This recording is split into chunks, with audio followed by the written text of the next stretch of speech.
Sekarang juga lagi banyak, lagi modern. Kalau anak sudah doyan main handphone, gedenya ini anak sudah pasti bakal kurang ajar sama orang tuanya. Kenapa? Karena sudah tidak lagi ada nasihat, udah nggak ada lagi petuah dari orang tua kita. Pak, Bu, saya dulu kan juga pernah jadi anak-anak. Saat mama saya nih, orang tua saya, galaknya luar biasa, Bu. Galak.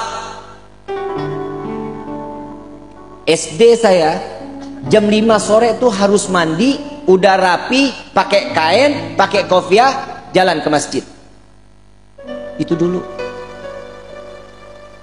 Telat aja 15 menit, jam 5 belum ada di rumah, jam 5 lewat 15 menit saya ada, tuh mama udah depan pintu tuh, megang gagang sapu.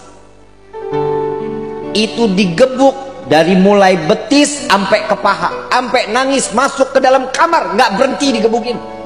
Saya sampai pernah nanya sama mama nih ibu kandung apa ibu tiri sih?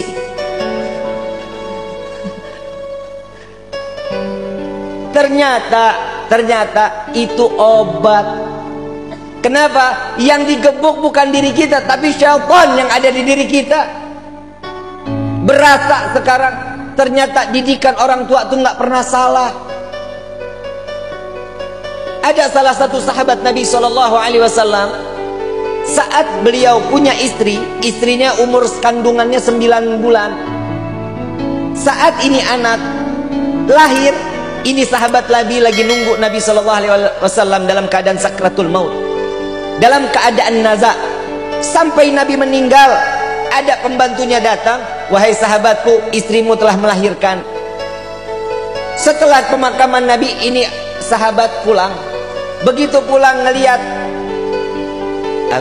istriku sudah melahirkan, sudah. Apa anaknya? Laki-laki. Beri nama dia Muhammad, katanya. Dikasih nama Muhammad. Saat Muhammad kecil umur 1 tahun, setiap bangun malam, sepertiga malam, dibangunin tuh anak, suruh bengong ngeliatin bapaknya sholat. Setiap malam dibangunin. Kita tega nggak ngeliat umur anak setahun, kita bangunin suruh ngeliatin kita lagi sholat? Nggak bakal tega. Begitu 2 tahun, begitu juga. Dibangunin setiap sepertiga malam, setiap lagi sholat, nggak boleh dalam keadaan tidur, liatin bapaknya lagi sholat. Sampai ini anak umur 3 tahun mulai dibawa ke masjid, diajak sholat ke masjid, duduk sama-sama sama orang tuanya di masjid. Sampai umur 5 tahun Muhammad sudah bisa menghafal Al-Quran. Muhammad sudah mengikuti sunnah Nabi. Puasa Senin Kemis nggak pernah lewat. Kadang puasa Nabi Allah Daud. Sunnah semua dijalani. Di Muhammad 5 tahun udah mulai pentes. Mulai nih, Muhammad udah mulai nanya-nanya banyak sama ayahnya. Wahai ayahku, dari kemarin aku nih dididik sama dirimu, dalam keadaan ini harus sunnah. Apa sunnah ini? Sunnah ini apa yang diajarkan oleh Nabi, itu yang kita jalani. Siapa Nabi itu? Nabi Muhammad SAW. Dia yang mana orangnya? Dibawalah si Muhammad kecil datang ke makam Nabi SAW. Inilah Nabi Muhammad. Dia telah meninggal dunia, iya. Tapi kenapa ajarannya harus terus kita jalani? Karena ajarannya yang bisa membawa kita saat dimana kita di sirat dapat masuk ke dalam surganya Allah. Mulai Muhammad faham, makin cinta. Bagaimana caranya ingin berjumpa dengan Nabi Muhammad? Maka timbulkan rasa cintamu kepada Nabi SAW. Ikutin, baca sholawat terus, dia sunnahnya, wajibnya terus dijalani. Sampai satu saat ayahnya nanya, ya Muhammad, sudah belum mimpi Nabi? Belum. Berarti engkau belum cinta kepada Nabi. Sampai suatu saat dengan mahabbah yang luar biasa, sampai netes air mata Muhammad, itu malam dimimpiin sama Nabi. Dimimpiin Nabi, dia bangun ketemu ayahnya. Ayah, malam ini aku berjumpa dengan Nabi. Engkau baru bermimpi, aku sudah berjumpa dengan Nabi Muhammad SAW. Saat sampai umur 9 tahun, si Muhammad sedang main, tiba-tiba terdengar suara azan. Allahu Akbar, Allahu Akbar, Allahu Akbar, Allahu Akbar. Tapi azannya ini belum waktu sholat, belum masuk waktu sholat. Si Muhammad ini lari ke gudang, ambil perisai, ambil pedang, lari naik tunggangin kuda punya bapaknya. Ada di barisan yang paling depan si Muhammad. Sayyidina Abdurrahman bin Auf saat itu pemimpin peperangan, bertanya, ini anak siapa? Oh, itu anakku, itu Muhammad anakku, kata sahabat. Bawa pulang, ini anak masih 9 tahun belum boleh ikut perang. Karena di saat zaman dahulu 12 tahun baru boleh ikut perang, tapi 9 tahun belum boleh. Begitu digendong si Muhammad kecil, ditanya, ayahnya ditanya, ya wahai ayah, bukankah engkau selalu mengajariku untuk menjalankan sunnah Nabi SAW? Iya. Lalu bagaimana dengan peperangan? Bukankah peperangan ini adalah salah satu sunnah Nabi SAW? Gak bisa ngomong bapaknya. Dilepas. Baik, bagaimana? Aku ingin berperang wahai ayah. Jalan.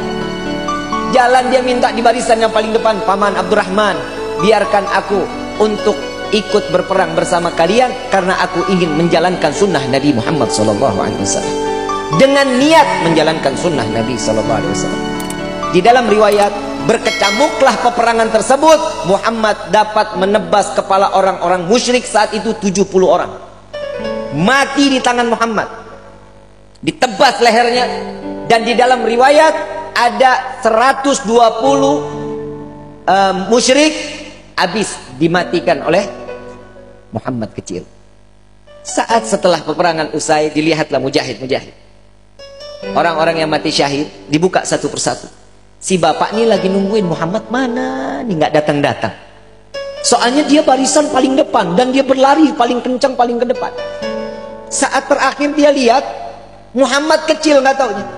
Di dalam riwayat tersebut, Muhammad dalam keadaan terdapat anak panah, 180 anak panah melesat ke jasad Muhammad. Kepala sudah tinggal dengan kulitnya, kuping sudah nggak ada, tangan sudah nggak ada. Habis Muhammad, mati dalam keadaan yang cukup parah saat itu. Namun ayah dari Muhammad kecil tertawa melihat Muhammad. Sahabat bertanya, wahai sahabatku, apakah kau gila? Kau melihat sahabat engkau menangis, engkau melihat anakmu tertawa. Aku melihat sahabatku, mereka adalah penghuni surga. Aku merasakan bagaimana saat aku kelak di yaumil qiyamah, akankah aku berkumpul dengan saudara-saudaraku dan sahabat-sahabatku. Jika aku melihat anak aku tertawa, aku melihat dia sedang bermain dengan baginda Nabi Muhammad SAW. Ingat bu, pak, anak itu fitnah. Anak fitnah dunia, anak itu fitnah akhirat. Bagaimana sepak terjang seorang anak tergantung bagaimana orang tuanya. Jika orang tuanya baik, beribadah kepada Allah, ini anak spontan pasti bakal ibadah kepada Allah. Jika orang tua jauh daripada Allah, siap-siap anaknya pun akan jauh dari Allah. Kalau kata pepatah bahasa, buah nggak jauh jatuhnya dari pohon. Betul? Betul? Kalau jauh berarti dia kebawa sama aliran sungai. Betul? Nah sekarang bagaimana sikap kita untuk nasehatin anak?